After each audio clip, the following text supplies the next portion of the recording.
And we're going to finish the fifth chapter of A Tale of Two Cities, which is called The Wine Shop. And we've discovered that Manette is being kept in the wine shop kind of as a curiosity. Defarge, the owner of the wine shop, keeps him locked in, and people can kind of look at him.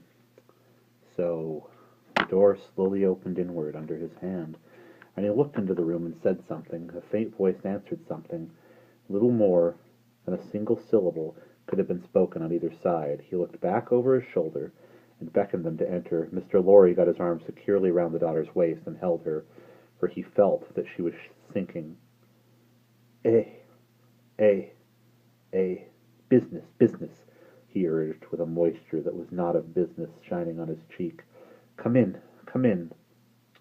I am afraid of it, she answered, shuddering. Of it? What? I mean of him, of my father.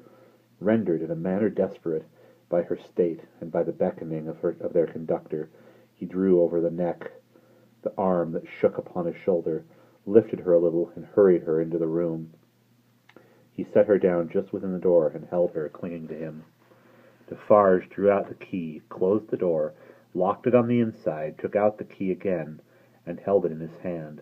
All this he did methodically and with as loud and harsh an accompaniment of noise as he could make. Finally he walked across the room with a measured tread to where the window was. He stopped there and faced round. The garret, built to be a dry depository for firewood and the like, was dim and dark, for the window of dormer shape was in truth a door in the roof, with a little crane over it for the hoisting up of stores from the street, unglazed, and closing up the middle in two pieces, like any door of French construction. To exclude the cold, one half of this door was fast closed, and the other was opened but a very little way.